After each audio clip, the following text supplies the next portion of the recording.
Deny ba ang vehicle insurance claims mo? Bakit kaya?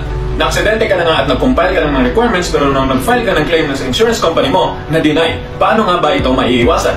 Sa ating What You Need to Know Part 7, ito ang mga reasons why your vehicle insurance claim is denied by your insurance company. Number 1, ang nangyaring aksidente ay dahil sa paglabag ng maaari ng patakaran sa batas. Violates the law such as driving under the influence of alcohol, gumagamit ng phone while driving, or driving without a driver's license.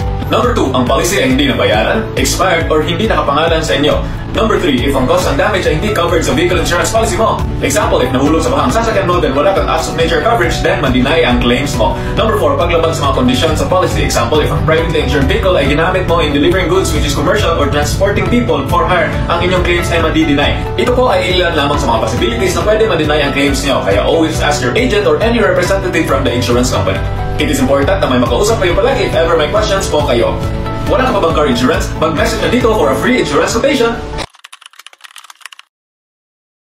Hindi natin alam kung ma-aksidente tayo or kailan tayo ma-aksidente, kaya dapat lagi tayo maging handa every time. Sa ating What You Need to Know segment, number 8, ito ang dapat gawin in case ma-involve tayo sa isang car accident. Number 1, check for injuries. Suriin muna ang masakay ng iyong vehicle at sasakyan ng ibang involved at tumawag ka agad para sa tulong medikal.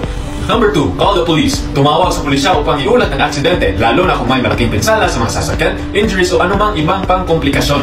Number 3, take pictures of the accident. Kunan ng litrato ang nangyaring aksidente, damages sa vehicle at mga important angles na nangyaring banggaan for documentation. Number 4, exchange information. Magpalitan ng impormasyon sa ibang driver na nasangkot sa aksidente. Kabilang dito ang kanilang pangalan, numero ng telepono, mga detalye ng insurance, numero ng plaka ng lisensya at numero ng lisensya sa pagmamaneho.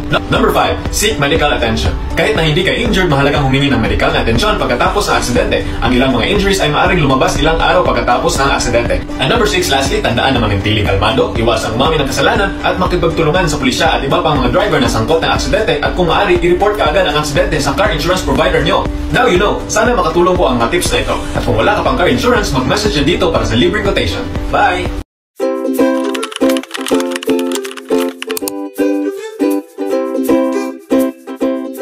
All is well.